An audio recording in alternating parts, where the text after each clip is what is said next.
کہ ہماری تہذیب اور ثقافت میں یہ مجالس عزائے حضرت سید الشہداء کی ایک زندہ روایت قائم ہے، جو ہمارے معاشرے کے لیے زندگی بخش روایت ہے۔ اس روایت کے رہتے ہوئے ہمارا معاشرہ کبھی جمود کا نہیں ہو سکتا۔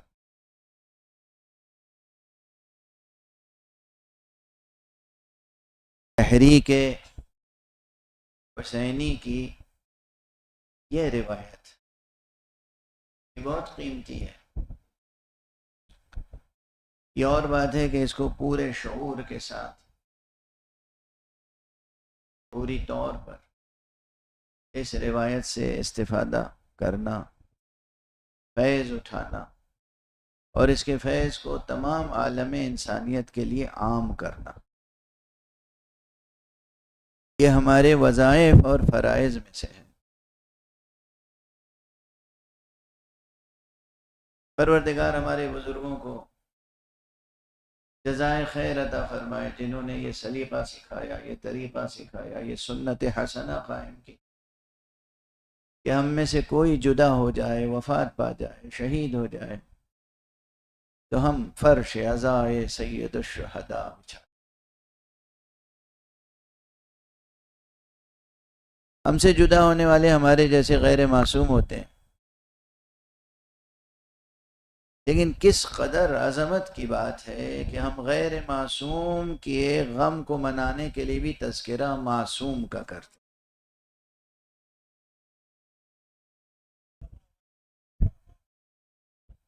یہ اس روایت کی، اس تہذیب کی، اس ثقافت کی عظمتوں میں سے ایک عظمت۔ پروردگار جزائے خیر دے طالب رضوی صاحب کو، نہایت ہونہار سعادت مند فرزند ہیں جو اپنے والد شہید کی اصالِ ثواب کے لیے ہر سال بہت اہتمام سے مجلس منعقد کرتے ہیں۔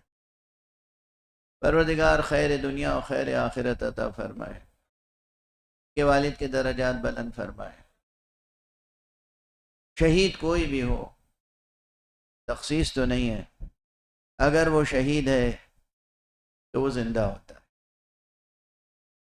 اور اس وقت تو پوری ملت اسلامیہ، امت اسلامیہ ایک عظیم شہید کے غم میں سوگوار ہے۔ ہمارے دل داغدار ہیں، ہم سراپا حزن ہیں۔ یہ درد، یہ غم، یہ حزن رہبر عظیم الشان ملت اسلامیہ کا معمولی نہیں۔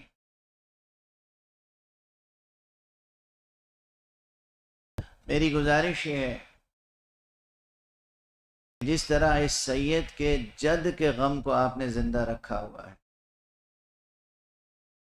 وہ امام معصوم ہے، ان کا غم تو زندہ رہے گا، اور ان کا غم آپ نے نہیں زندہ رکھا ہوا ہے، وہ تو اللہ سبحانہ و تعالی نے زندہ رکھا ہے۔ اکثر لوگ پوچھتے ہیں ہم سے، یہ بہت پرانا جواب ہے میرا، بہت عرصہ قبل، یعنی 30-40 سال پہلے میں نے لکھنؤ میں اور کانپور میں جواب دیا تھا۔ لوگوں نے پوچھا کہ عزاداری واجب ہے؟ میں نے کہا نہیں، واجب نہیں، مستحب ہے،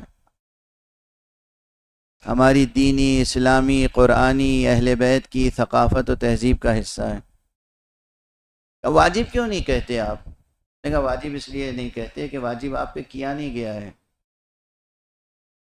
آپ پہ جو چیزیں اللہ نے واجب کی ہیں اسے آپ ضائع کر دیتے ہیں۔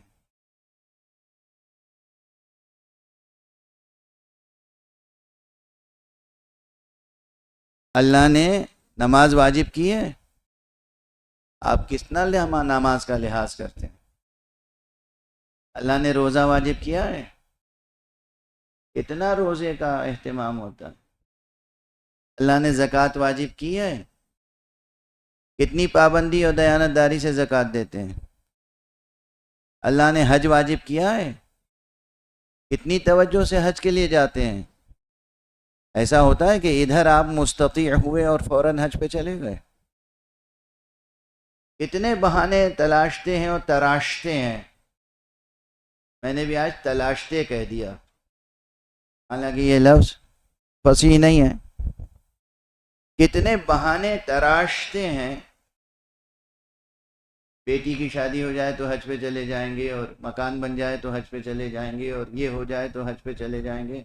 حالانکہ علماء تشریف فرمائیں، آپ ان علماء سے پوچھئے مسئلہ کہ حج میں تاخیر کرنا استطاعت کے بعد حج پر جانا واجب ہے، اور اگر تاخیر کی تو گناہ کبیرہ ہے. اور اگر کوئی شخص جو مستطیع تھا اس پر حج واجب تھا اور حج اس نے نہیں کیا اور دنیا سے اٹھ گیا، گزر گیا، تو روایات میں اس قدر شدید تعبیریں ہیں. کہا گیا ہے کہ وہ ملت اسلام پر نہیں اٹھے گا، وہ روز قیامت یا یہودی اٹھے گا یا مسیحی اٹھے گا. پوچھئے گا علماء سے. تو حج ہم پر اور آپ پہ واجب ہے، ہم اس کو کہاں تک ادا کرتے ہیں؟ واضح ہے. جو چیزیں اللہ نے آپ پر واجب کر دیں آپ اس کا حق ادا نہیں کرتے. اس لیے عزاداری حسین کو اللہ نے آپ پر واجب قرار نہیں دیا، اپنی ذات پر واجب قرار دے لیا ہے. آپ حسین مظلوم کا غم منائیں یا نہ منائیں، یہ غم زندہ رہے گا اور باقی رہے گا.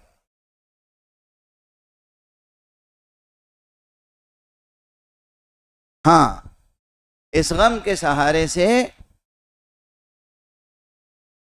اس اپنے عظیم شہید کے غم کو اور اپنے شہداء کے غم کو اور اپنے مر جانے والوں کے غم کو بھی ہم زندہ رکھتے ہیں. مجھے احساس ہے کہ دور دور سے حضرات سماعت فرمانے کے لیے یہاں تشریف لائیں. جو چیزیں آپ برابر سماعت فرماتے رہتے ہیں ان کو مکرر عرض نہیں کروں گا. میں چند اہم نکات کی طرف توجہ دلانا چاہتا ہوں. اس وقت جو پوری دنیا کی صورتحال ہے، پوری دنیا کی جو صورتحال ہے، اس صورتحال میں آپ کی ذمہ داریاں بڑھ گئی ہیں. آپ میں سے ہر ایک، ہم میں سے ہر ایک سرباز توحید کے طور پر سامنے آنا چاہیے، ایک سرباز اسلام کے طور پر سامنے آنا، ایک مجاہد، سرباز، جانثار، ذمہ دار. اچھا، جب ہم مجاہد کہتے ہیں تو اس کے بس یہی معنی نہیں ہے کہ ہاتھ میں خنجر لے لیجئے، تلوار لے لیجئے، اسلحہ لے لیجئے. زندگی کے کتنے رخ ہیں، آپ کو ہر رخ پر جہاد کرنا. جہاد کے صرف ایک محدود معنی تھوڑی ہے. اکثر آپ علماء سے سماعت فرماتے رہتے ہوں گے. بحمداللہ یہاں اس وقت اہل علم بھی تشریف فرمائیں. جناب حجت الاسلام والمسلمین علامہ راجہ ناصر عباس صاحب تشریف فرمائیں. پروردگار ان کا سایہ اس ملک کے عوام و خواص پر قائم رکھے. اور تمام علماء تشریف فرمائیں. اگر فردن فردن سب کا نام لوں تو پوری مجلس ان کے خصوصیات اور ان کے فضائل و مناقب و خدمات کے تذکرے میں صرف ہو جائے. جو ذرہ جس جگہ ہے وہیں آفتاب ہے. جو دانشور حضرات ہیں، ہمارے جناب قادر صاحب تشریف فرمائے. پروردگار ان کے توفیقات میں اضافہ فرمائے. جس طریقے سے یہ آپ کے پارلیمنٹ میں بیان کرتے ہیں اپنے مسائل کو، اور جس طریقے سے انہوں نے شرکت کی ہے ہمارے رہبر شہید کے غم میں،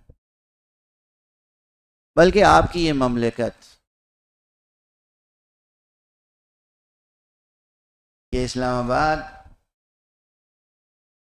دنیا میں اسلام آباد نے اس قضیے میں یہ ثابت کیا کہ وہ اسلام آباد ہے۔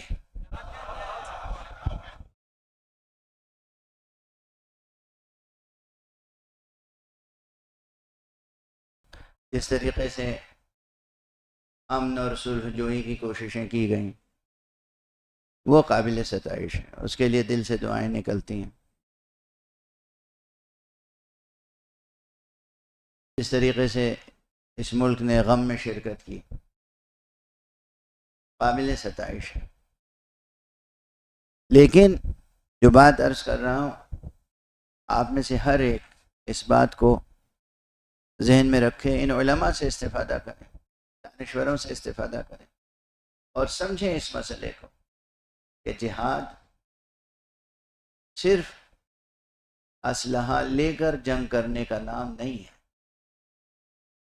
زندگی کے ہر شعبے میں مجاہدہ، جہاد، اجتہاد، جد و جہد، کوشش و سعی اس کی ضرورت ہے۔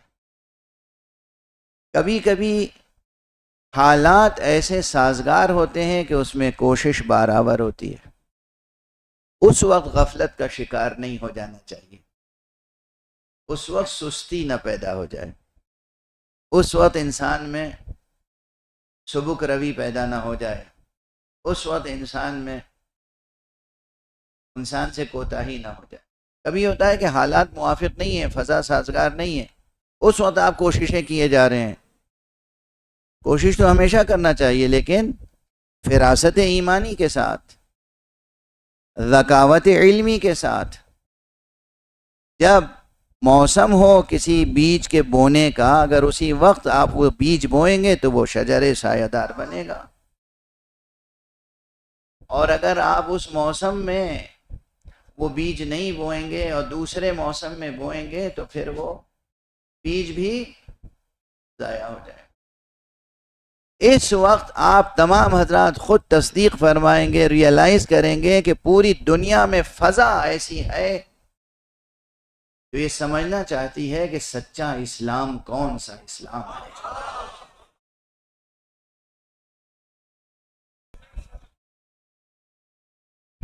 جو یہ سمجھنا چاہتی ہے، یہ دنیا آج سمجھنا چاہتی ہے، پوری دنیا کہ ہمارے جو دو رہبر گزرے ہیں نا، ایک آیت اللہ العظمیٰ امام خمینی رضوان اللہ تعالی علیہ، اور ایک ہمارا یہ رہبر شہید آیت اللہ العظمیٰ سید علی حسینی خامنئی۔ جب انقلاب اسلامی ایران آیا تھا تو پوری دنیا متوجہ ہوئی کہ اسلام کیا ہے، اسلام کیا ہے، اسلام کیا ہے، اور یہ کون سا اسلام ہے، یہ کون سا اسلام ہے۔ اور یہ دوسرا موقع ہے کہ جب پوری دنیا ہمتن التفات، ہمتن توجہ بنی ہوئی ہے، وہ جاننا چاہتی ہے کہ یہ کون سا اسلام ہے، یہ کون سی رہبری ہے، اور یہ کون سی ملت ہے جس کی زبان پر بس شہادت کی طلب ہے۔ دنیا والے تو جینے کی بھیک مانگتے رہتے ہیں، یہ کون سی قوم ہے جو شہادت کی دعائیں مانگتی؟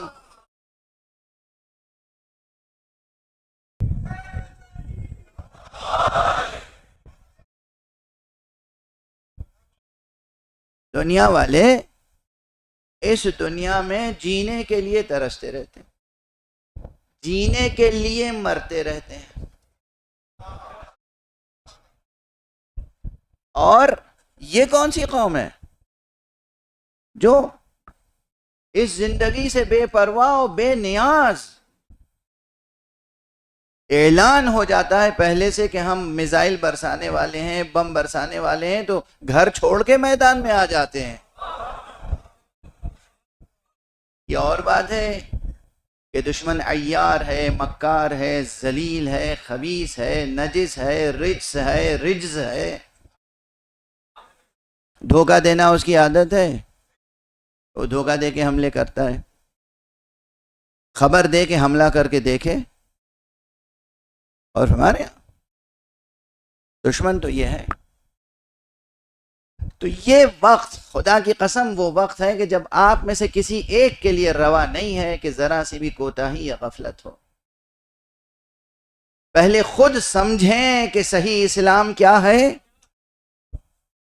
اور پھر دنیا کو بتائیں کہ صحیح اسلام کیا ہے.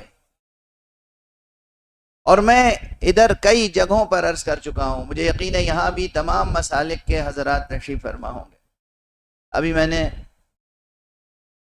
فیصل آباد میں اور اس سے پہلے جھنگ میں اور اس کے پہلے علامہ اقبال کے شہر سیالکوٹ میں بہت واضح انداز میں عرض کیا کہ دیکھیے سب سے پہلی چیز یہ ہے، ہمارے رہبر شہید کی جو ایک آرزو تھی، تمنا تھی، وہ یہ تھی کہ امت اسلامیہ امت واحدہ بن جائے.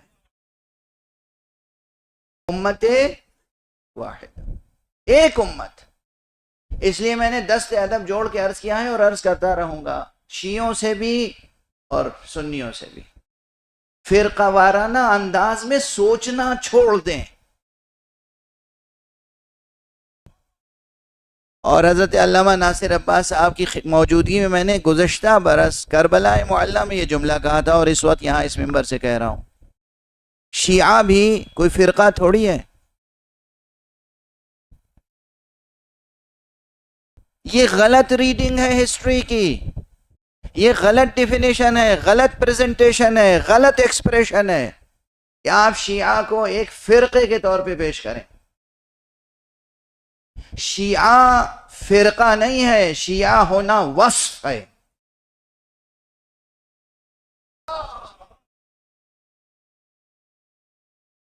شیعہ ہونا صفت ہے، یعنی شیعہ ہونے کے معنی ہے ایک بہتر مسلمان ہونا.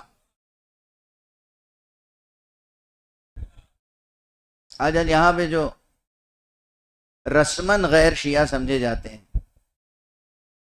کیونکہ میں تو شیعہ سنی کے فرق یوں نہیں کرتا ہوں کہ یہ ہاتھ کھول کے نماز پڑھتا ہے تو شیعہ ہے، یہ ہاتھ باندھ کے نماز پڑھتا ہے تو سنی ہے. بہت سے ہاتھ باندھ کے نماز پڑھنے والے ایسے کھرے شیعہ ہیں کہ ہم کیا بتائیں. کیونکہ مسئلہ ہاتھ کھول کے پڑھنے اور ہاتھ باندھ کے نماز پڑھنے کا نہیں ہے، مسئلہ یہ کہ کس کا دل محمد اور آل محمد کی الفت کے لیے کھلا ہوا ہے اور کس کے دل کے دروازے اہل بیت مصطفیٰ کی مودت کے لیے بند ہیں. اور اسی لیے بہت پہلے عرض کیا تھا میں نے، اب تعبیریں بدل سکتا ہوں لیکن مطلب تو وہی رہے گا نا عزیز گرامی، کہ آپ سمجھتے ہیں 72 فرقے ہیں اسلام میں، کوئی کہتا ہے 72 سے بھی زیادہ. ایک بہت بڑے فلسفی اور محدث اور فقیہ، نام نہیں لوں گا کیونکہ ایراد کرنے جا رہا ہوں، ایک بہت بڑے فلسفی، محقق، محدث، رجالی نے ایک تعبیر کی ہے کہ یہ جو حدیث ہے نا ستفترق امتی، اس میں امتی میں جو یائے نسبت ہے تو اس کے معنی یہ ہے کہ یہ خود شیعہ جو ہیں یہ 72 فرقوں میں بٹ جائیں گے. نام نہیں لے رہا ہوں میں. اچھا، شیعہ 72 فرقوں میں بٹ جائیں یا سنی 73 فرقوں میں بٹ جائیں، میں ان میں سے کسی کا قائل نہیں ہوں. میں سمجھتا ہوں سارے عالم میں اگر مسلمانوں کے دلوں کو چیر کے دیکھا جائے تو بس 2 فرقے نظر آئیں گے، یا الہی اسلام پر رہنے والے مسلمان ہوں گے یا سیاسی اسلام پر رہنے والے مسلمان، یا الہی اسلام یا سیاسی اسلام. اور جو الہی اسلام ہے بس اسی کے مختلف القاب ہیں، یا آپ اسے الہی اسلام کہہ لیجئے، قرآنی اسلام کہہ لیجئے، حقیقی اسلام کہہ لیجئے، محمدی اسلام کہہ لیجئے، علوی اسلام کہہ لیجئے، حسینی اسلام کہہ لیجئے، سب کے ایک معنی ہے. اور باقی جو سیاسی اسلام ہے تو سیاست تو ہر روز رنگ بدلتی رہتی ہے، اس کے لیے نہ جانے کتنے نام آپ تراش سکتے ہیں. اب بات یہاں تک آ گئی ہے تو ایک بات اور عرض کرتا ہوا آگے بڑھوں.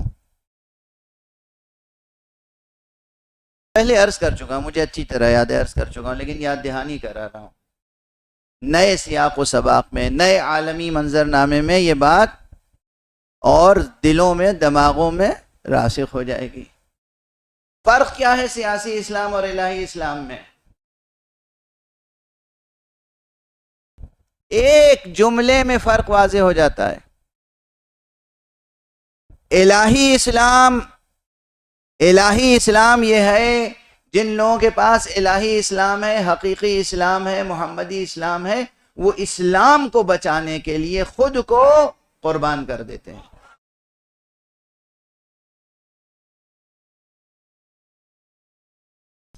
جیسے آپ کے سامنے تاریخ ہے. اور سیاسی اسلام کی پہچان کیا ہے؟ اپنے اقتدار کو بچانے کے لیے اسلام کو قربان کر دیتے ہیں.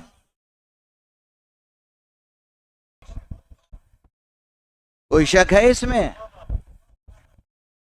اپنی کرسی کو بچانے کے لیے، اپنے اقتدار کو بچانے کے لیے، اپنے مفادات کو بچانے کے لیے، اپنے منافع کو بچانے کے لیے اسلام کو قربان کر دیتے ہیں. لیکن الہی اسلام کی حفاظت کے لیے خود کو قربان کر دیتے ہیں. یہی محمد اور آل محمد علیہم الصلاۃ والسلام کی تعلیم ہے اور یہی ان کی زندہ روایت.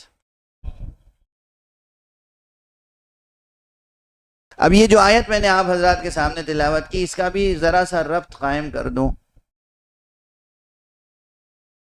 دیکھیے، حفظ مراتب کا خیال رکھیے گا، اور میں داد دیتا ہوں جمہوری اسلامی ایران کے ارباب حل و عقد اور وہاں کے علماء، فقہا اور وہاں کے دانشمندوں. رہبر شہید کی شہادت کے بعد ان کی خبر جو نشر ہوئی، اور اس کے بعد جتنے نشریے اور جتنے اطلاعیے اور جتنی خبریں وہاں سے آئیں، ان سب میں یہ آیت لکھی جاتی رہی ہے جو میں نے آج تلاوت کرنے کی سعادت حاصل کی. من المؤمنین رجال صدقوا ما عاهدوا الله علیہ فمنهم من قضى نحبه ومنهم من ينتظر وما بدلوا تبدیلا. حفظ مراتب کا لحاظ رکھا گیا ہے. بعض علماء نے یہ آیت بھی لکھی رہبر شہید کی مناسبت سے، یا ایتھا النفس المطمئنہ، یا ایتھا النفس المطمئنہ ارجعی الی ربک راضیۃ مرضیہ فادخلی فی عبادی وادخلی جنتی. یہ آیتیں جو سورہ مبارکہ فجر کی آخر کی چند آیتیں ہیں، یہ بھی تلاوت کی گئیں. لیکن خود اس جگہ سے اور اس دفتر سے، اس مکتب سے، اس مدرسے سے جو آیت پڑھی گئی وہ یہ آیت تھی سورہ احزاب کی. فرق کیا ہے؟ اس لیے کہ یا ایتھا النفس المطمئنہ میں مقام تعویل میں مصداق اول ذات معصوم ہے.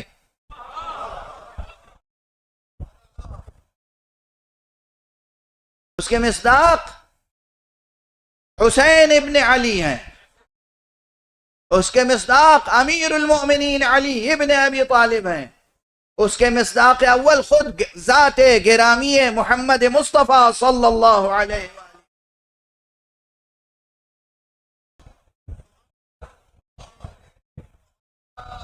مقام تعویل میں دیکھیے، قرآن مجید کی آیتوں کا مطالعہ کرنا، مقاصد قرآن تک پہنچنا اور مقاصد آیات تک پہنچنا، یہ بہت بڑا موضوع ہے، چھوٹا موضوع نہیں ہے. تو سورہ مبارکہ فجر کے لیے امام صادق علیہ الصلوۃ والسلام نے فرمایا ہے کہ یہ سورہ حسین ابن علی ہے. یاد رہے گی بات؟ سورہ فجر سورہ حسین ابن علی ہے. کس نے کہا؟ امام صادق نے. یعنی مقصد سورہ واضح ہو گیا. اور یا ایتھا النفس المطمئنہ، یہ النفس المطمئنہ اس کا مقام تعویل میں، یاد رکھیے گا، مقام تعویل میں مصداق اول معصوم کی ذات ہے. ہاں، مقام تعویل ہی میں مصداق دوم، مصداق سوم، مصداق چہارم، یعنی وہ جو سلسلہ طولیہ ہے وہ اپنی جگہ، لیکن مصداق اول معصوم ہے. لیکن یہ آیت جو میں نے آج آپ کے سامنے تلاوت کی، یہ آیت نازل ہی ہوئی ہے غیر معصوم اولو العزم افراد کے حق میں. علماء کی موجودگی میں عرض کر رہا ہوں. کیا آیت ہے؟ من المؤمنین رجال، مؤمنین میں سے کچھ ایسے مرد ہوتے ہیں.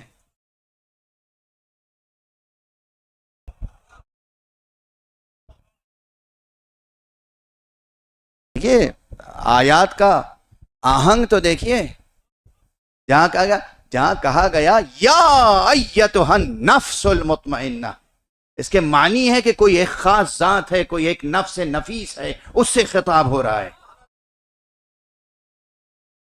اور جب کہا گیا من المؤمنین رجال، اس کے معنی ہے کہ مومنین میں سے ایک گروہ ہے، ایک سلسلہ ہے، اور ان میں ایک امتیاز ہے. من المؤمنین رجال، مؤمنین میں سے کچھ ایسے اولو العزم ہوتے ہیں. اب ہاتھ جوڑ کے یہ بات ضرور عرض کروں گا، دیکھیے بعض ان مطالب کو بھی کھرچ کے دل دماغ سے نکالنے کی ضرورت ہے جو سیاسی اسلام نے ایک خالص سیاسی نیریٹو کو ایک عقیدہ بنا دیا. واضح ہے؟ قرآن کی آیت ہے نا، کوئی ضعیف حدیث تو نہیں پڑھ رہا ہوں آپ کے سامنے، کسی خطیب کا جملہ تو نہیں دہرا رہا ہوں، کسی خطیب عرب کا، کسی شاعر عرب کا مصرع تو نہیں دہرا رہا ہوں. من المؤمنین رجال، مؤمنین میں سے کچھ ایسے مرد ہوتے ہیں. یہی معلوم ہو گیا کہ خدا خود فرما رہا ہے کہ سب کے سب مومنین برابر نہیں ہوتے ہیں.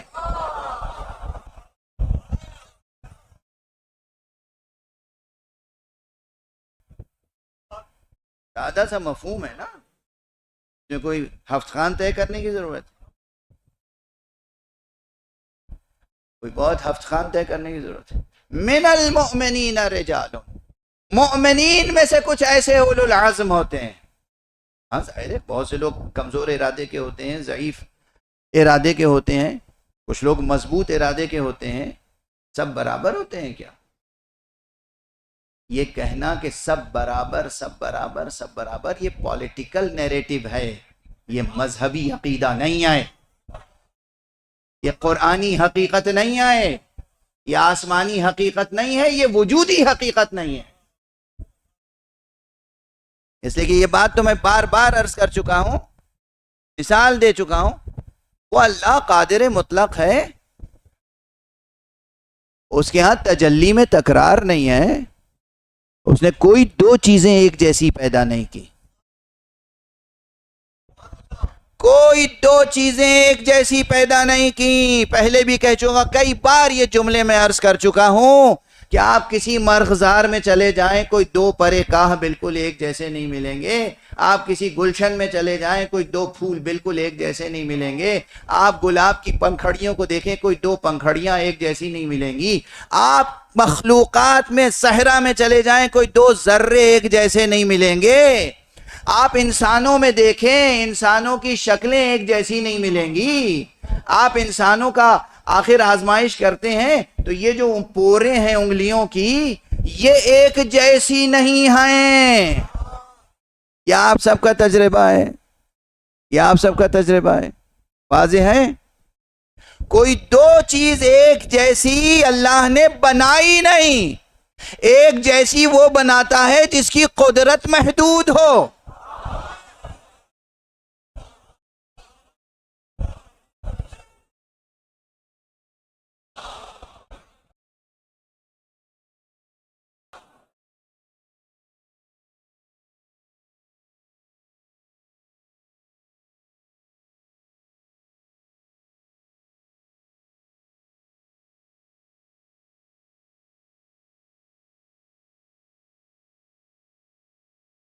اس کی صلاحیت محدود ہو، قدرت محدود ہو، امکانات محدود ہو، علم محدود ہو، وہ ایک جیسی باتیں کرتا ہے، ایک جیسی چیزیں خلق کرتا ہے. وہ ذات باری نامتناہی ہے ہر جہت سے. وہ ذات باری لامتناہی صفات رکھی، اس کی قدرت لامتناہی، اس کا علم لامتناہی، اس کی خلقت لامتناہی. تو وہ دو چیزیں، کوئی دو چیزیں ایک جیسی کبھی نہیں بناتا، تجلی میں تکرار نہیں ہوتی. اس نے ایک نور بنایا، اس کے دو ٹکڑے کیے، مگر ان دو ٹکڑوں میں بھی ایک جیسا نہیں بنایا. ایک کو نبی بنایا، ایک کو وصی بنایا.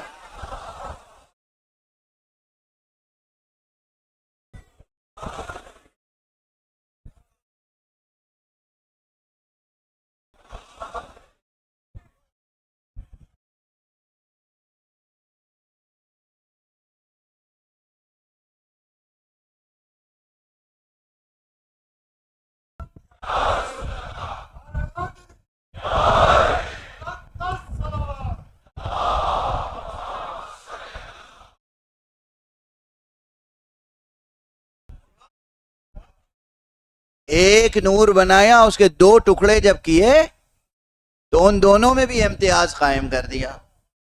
یہ نبی تم وصی، یہ رسول تم امام، یہ شہر علم تم باب شہر علم، یہ دار حکمت تم باب دار حکمت، یہ خاتم النبیین تم خاتم الوصیین. امتیاز رکھا نہیں رکھا؟ ایک آغوش فاطمہ میں دو معصوم دیے، ایک کو صلح کا امام بنایا، ایک کو جہاد کا امام بنایا.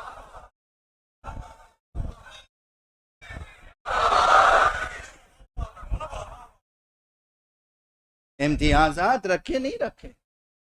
یوں کہنے کے لیے یقیناً درست ہے، یہ عقیدہ درست ہے، اس میں ایک حقیقت ہے. سب محمد ہیں، محمد کے گھرانے والے. اولنا محمد، اوسطنا محمد، آخرنا محمد، یہ اپنی جگہ حقیقت ہے.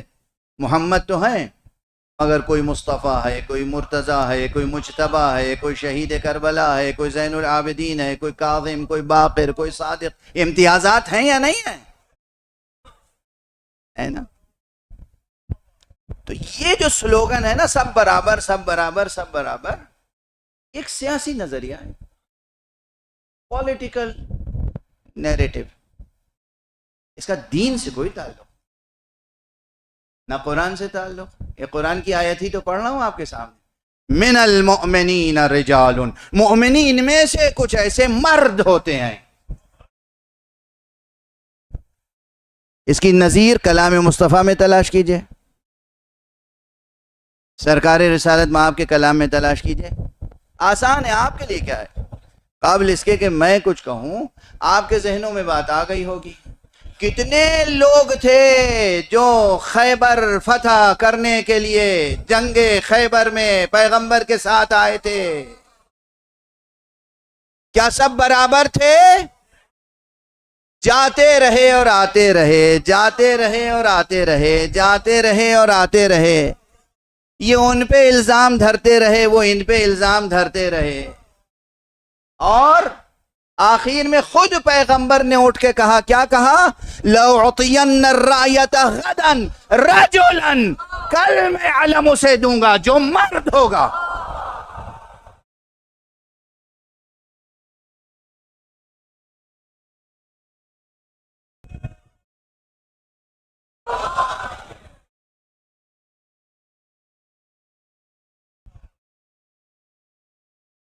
اب یہ جو کہا جاتا ہے نا، یہ مرد ہے، یہ ہے مرد میدان.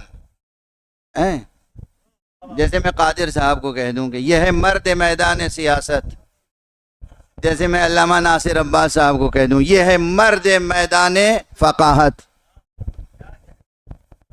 میں کسی اور کو کسی میدان میں کہہ دوں، کوئی استاد ہے، دانشگاہ ہے، دانشور ہے، یہ ہے مرد میدان تعلیم و تعلم، یہ ہے مرد میدان فلسفہ تعلیم میں اس کا کام ہے، یہ ہے ماہر تعلیم.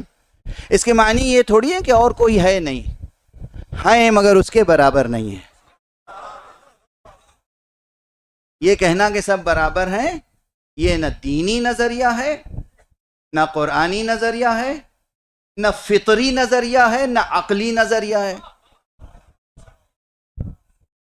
ممکن نہیں ہے نا، ایک ناممکن بات کہی جاتی ہے. تو پہلے اپنے تصورات کو بھی واضح کرنے کی ضرورت ہے، اور پوری کلیئرٹی کے ساتھ جب آپ اسلام سمجھیں گے تب اسلام سمجھا سکیں گے. اگر آپ ہی کے یہاں ابہام ہے، اشکال ہے، مغالطے ہیں، تو پھر مشکل ہو جائے گی بات. تو میں آیت کو آگے بڑھا دوں قبل اس کے کہ میری طاقت جواب دے جائے. آیت کیا کریے؟ من المؤمنین رجال، مومنین میں سے کچھ ایسے مرد ہوتے ہیں. اب جب یہ کہا جاتا ہے مرد تو اس کے معنی ہی ہے یعنی مومنین میں سے کچھ ایسے اولو العزم ہوتے ہیں. اس کے مقابلے میں وہ لوگ ہیں، مرد ہیں مگر کمزور ارادے کے ہیں، ضعیف ارادے کے ہیں. شجاعت میں کمی ہے، ہمت میں کمی ہے، حوصلے میں کمی ہے. بھئی کسی چیز میں تو کمی ہوگی. یہاں پر جو مسئلہ ہے اسے آج کے تناظر میں پھر غور فرمائیں. من المؤمنین رجال صدقوا ما عاہدوا اللہ علیہ، مومنین میں سے کچھ ایسے اولو العزم افراد ہوتے ہیں جو اللہ سے کیے ہوئے اپنے عہد کو پورا کر دکھاتے ہیں. یہ بہت بڑی بات ہے عزیزان گرامی. کلمہ لا الہ الا اللہ محمد رسول اللہ پڑھ لینا بہت آسان ہے. اس کلمہ مبارکہ سے حق وفا ادا کرنا، یہ ہے مطلوب ہم سے اور آپ سے.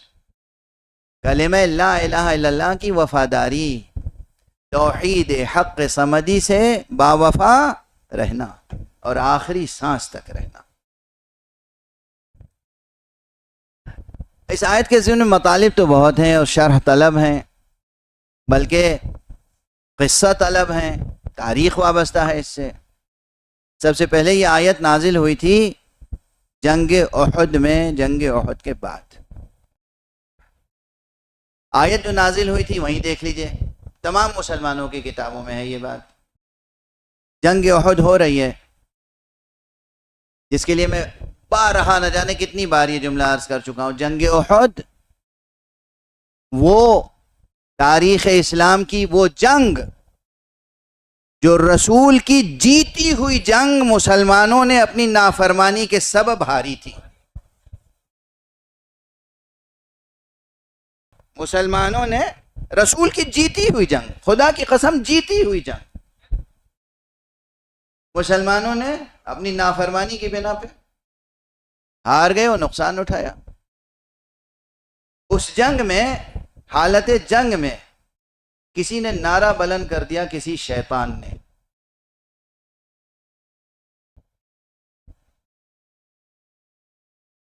قد قتل محمد، محمد قتل ہو گئے.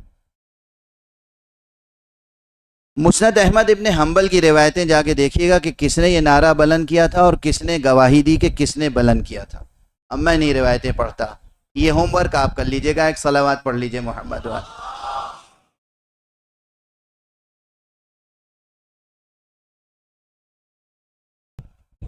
مسند احمد ابن حنبل کا حوالہ دے کے جا رہا ہوں، نہ ملے اس میں تو میرا گریبان پکڑ لیجئے گا، ٹھیک ہے نا. اور بہت سی مستدرک کے حاکم میں بھی دیکھیے گا، اور جگہوں پہ دیکھیے گا کہ کسی نے بلند کیا. اب مسلمانوں کی ہمتیں ٹوٹ گئیں. ایک شخص تھا جس کا نام تھا انس ابن نصر، انس ابن حضرت انس ابن نصر، صحابی رسول، خزرجی، مدنی، انصار میں سے. جنگ بدر میں وہ شریک نہیں ہو پائے تھے. ان کے دل میں تڑپ تھی، ہائے میں جنگ بدر میں شریک نہیں ہو سکا. اور کہا کرتے تھے کہ کاش اب اگر کوئی جنگ ہوئی تو میں شریک ہوں گا اور اللہ دیکھے گا کہ میں اس کی راہ میں کیا قربانی پیش کرتا. جذبہ جذبہ جذبہ، ایمان، ارادہ، جذبہ. اب دیکھیے میں نہ تو اہل بیت میں سے کسی کی مثال دے رہا ہوں، نہ بنی ہاشم میں سے. انس ابن نصر، خزرجی، مدنی، انصاری، یاد رہے گا؟ اللہ ہر ایک کا جذبہ قبول کرتا ہے۔ جناب انس کی یہ کیفیت تھی کہ اب اگر کوئی جنگ ہوئی تو میں شرکت کروں گا۔ جنگ احد آ گئی، اور جنگ احد میں جو المیہ پیش آیا وہ آیا۔ حضرت انس نے میدان دیکھا کہ بہت سے لوگ فرار کر رہے ہیں، کوئی پہاڑوں پہ جا رہا ہے، کوئی مدینے واپس جا رہا ہے۔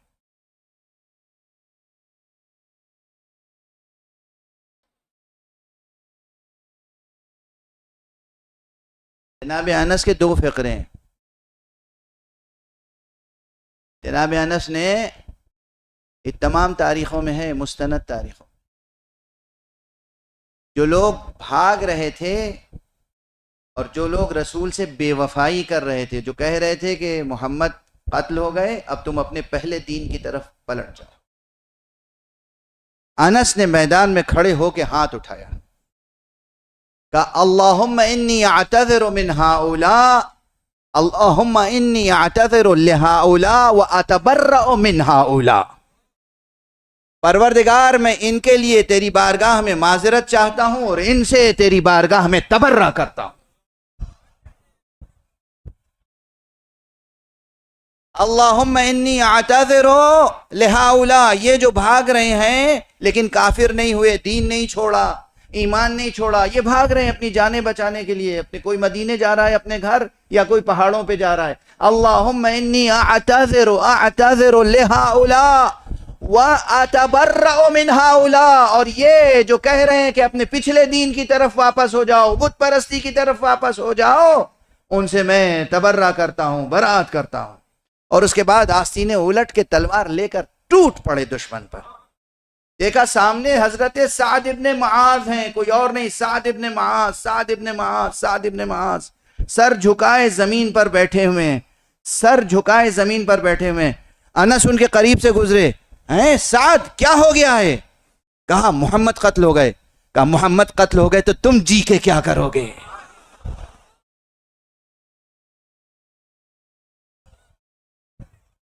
جس امر پر محمد قتل ہو گئے اسی پر تم بھی جان دو، یہ کہہ کر آگے بڑھے۔ جنگ کی بے پناہ جنگ، زخموں سے چور ہوئے زمین پر گرے، شہید ہو گئے۔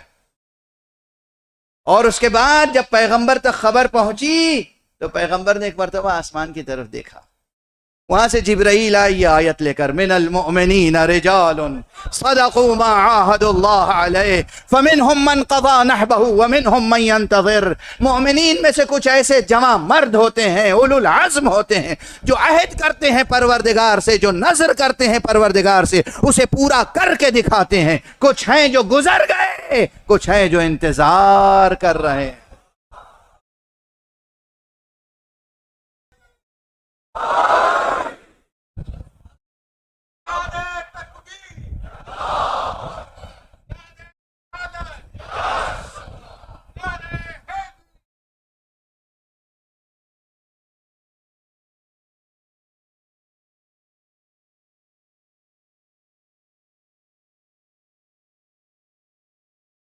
اچھا یہاں پر ٹھہر کر ایک بات اور عرض کروں، ہم سب انتظار کر رہے ہیں انشاءاللہ، رہبر گیا، ہم سب انتظار کر رہے ہیں۔ شرط یہ ہے کہ وما بدلوا تبدیلا، کوئی تبدیلی نہ آئے پیغام میں، کوئی تغیر نہ آئے ہدف میں، منزل بدلنے نہ پائے، مقصد بدلنے نہ پائے۔ واضح ہے؟ چند فقرے اور عرض کر دینے دیجیے، حالانکہ وقت تو گزر چکا۔ اس آیت کے روشنی ہی میں ایک مطلب، بس ایک مطلب لغوی بھی ہے، تفسیری بھی ہے، علمی بھی ہے۔ عموماً کیا ترجمہ ہوتا ہے؟ من المؤمنین رجال، مومنین میں سے کچھ ایسے مرد ہیں، صدقوا ما عاہد اللہ علیہ، اللہ سے جنہوں نے عہد کیا، معاہدہ کیا، عاہدو، معاہدہ کیا اللہ سے، انہوں نے سچ کر دکھایا۔ فمنہم من قضى نحبہ، ان میں سے کچھ وہ ہیں جو گزر گئے۔ گزر گئے نہیں ہے ترجمہ صحیح، نحب کے معنی ہے نظر کے،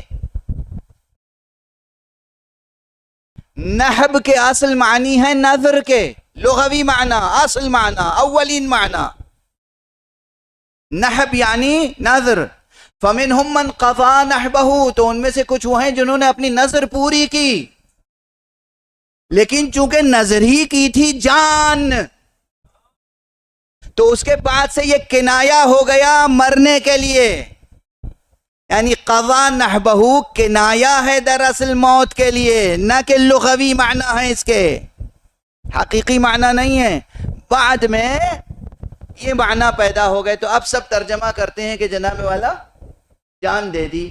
اصل یہ کہ نظر پوری کی. نظر میں کیا رکھا تھا؟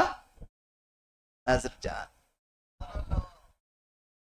نظر ہی میں جان کی نظر کی تھی، یعنی بازی ہی لگائی تھی جان کی. جو جان کی بازی لگاتے ہیں اور اللہ سے اپنے کیے ہوئے معاہدے کو پورا کرتے ہیں، ان کی شان یہی ہوتی ہے. معلوم ہوتا ہے کہ میزائل سر پہ گرنے والا ہے، قرآن کھلا ہوتا ہے، تلاوت جاری رہتی ہے، اور جان جہاں آفری کے سپرد کر دیتے ہیں.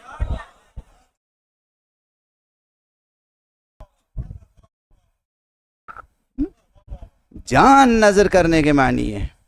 وَمِنْهُمْ مَنْ قَضَى نَحْبَهُ وَمِنْهُمْ مَنْ يَنْتَظِرُ. کچھ وہ ہیں کہ جنہوں نے اپنی جان جہاں آفری کے سپرد کی، کچھ وہ ہیں جو حالت انتظار میں. اگر اس آیت کی روشنی میں بھی فلسفہ انتظار پہ گفتگو ہو تو پھر بات کہاں سے کہاں پہنچے گی؟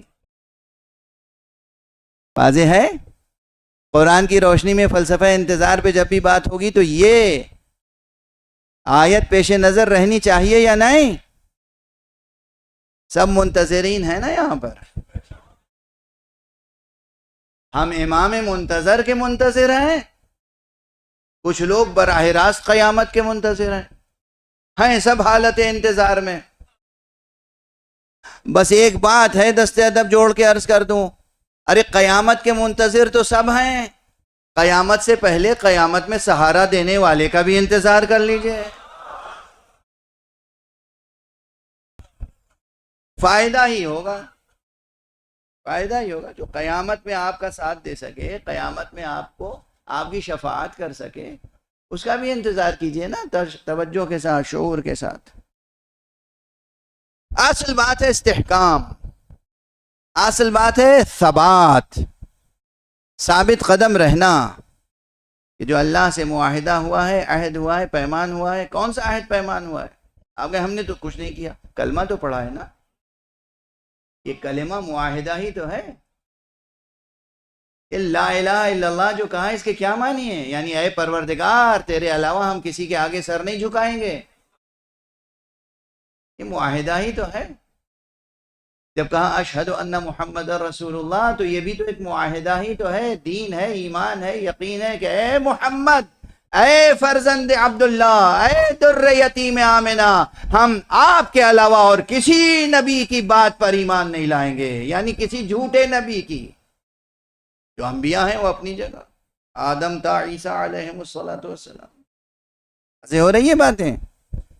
یہ کلمہ خود عہد نامہ ہے، یہ کلمہ خود معاہدہ ہے. اس کلمے کی وفا پیش نظر ہے، اس کلمے سے عہد وفا کو نبھانا پیش نظر. بس گفتگو کو روک رہا ہوں.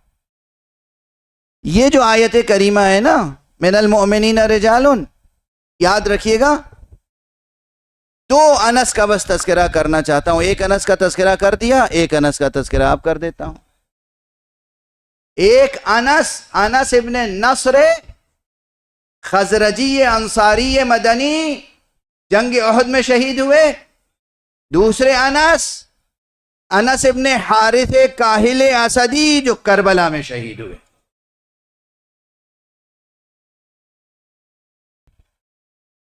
انس سے انس تک ایک تاریخ ان رجال کی، ان اولو العزم افراد کی جنہوں نے جو عہد کیا وہ پورا کر کے دکھایا. بس دو تین فقرے عرض کروں گا. یہ انس ابن حارث کاہلی اسدی، جا کے رجال کی کتابوں میں تلاش کیجئے گا.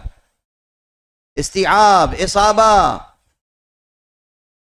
جتنی رجال کی کتابیں ہیں امام بخاری کی تاریخ کبیر، امام بخاری کی تاریخ کبیر، سب میں جا کے دیکھیے گا ان کے حالات کو، اور ان کے حالات میں یہ ملے گا کہ یہ رسول اللہ کے صحابی تھے۔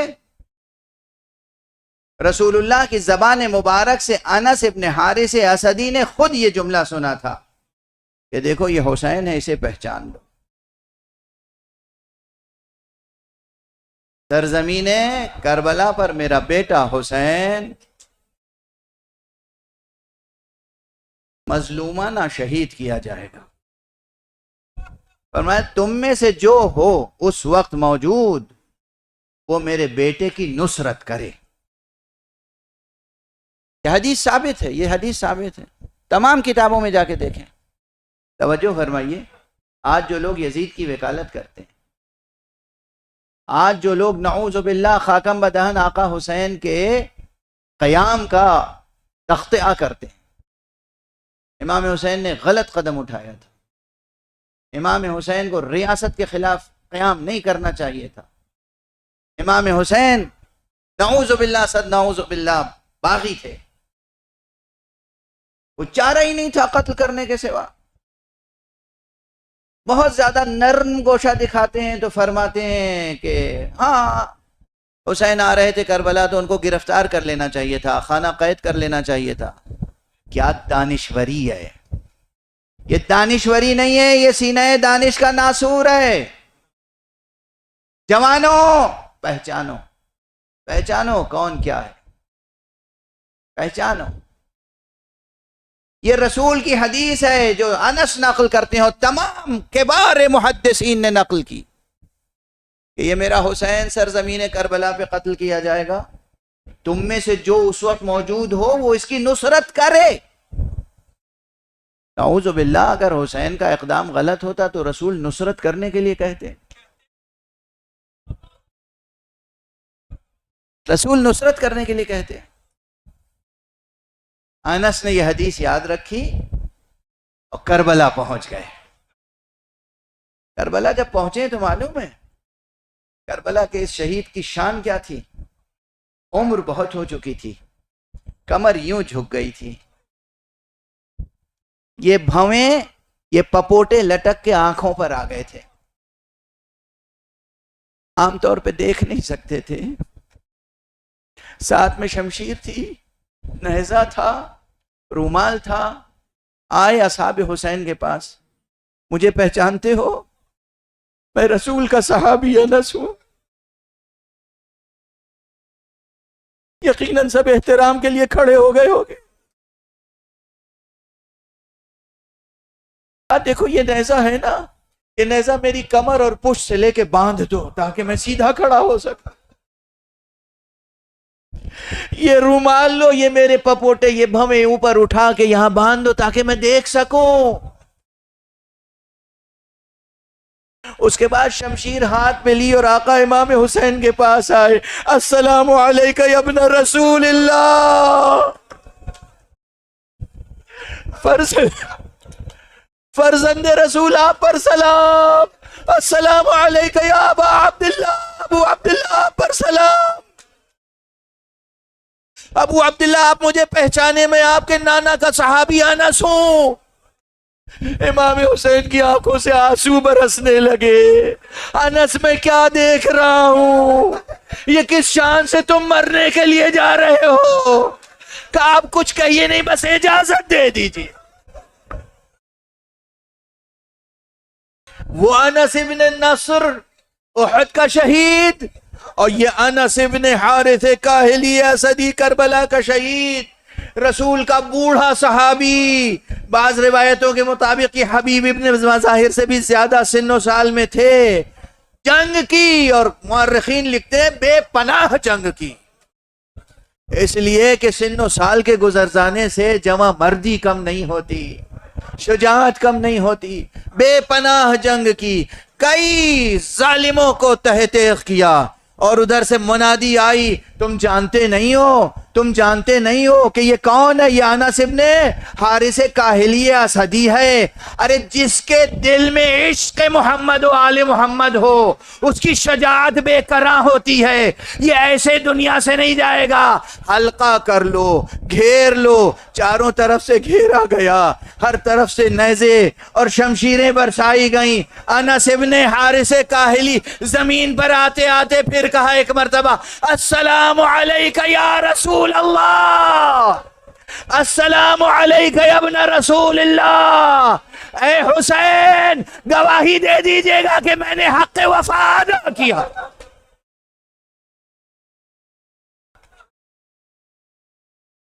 انا للہ و انا الیہ راجعون، انا للہ و انا الیہ راجعون، انا للہ و انا الیہ راجعون، رضا بقضائہ و تسلیما لامرہ۔ پروردگار ہمیں علوم قرآن اور معارف اہل بیت سے آشنا فرما۔ معبود پروردگار ہمارے سینوں میں ہمیشہ چراغ توحید روشن رہے۔ پروردگار ہمارے ہاتھوں میں ہمیشہ دامان ختم نبوت رہے۔ پروردگار ہمارے قدم ہمیشہ صراط مستقیم ولایت پہ گامزن رہے۔ معبود پروردگار ہمارے تمام شہداء کی روحوں کو بلندیاں عطا فرما، بلندیوں پر بلندیاں عطا فرما۔ شہید اون محمد رضوی صاحب کے درجات کو بلند فرما، ان کے خاندان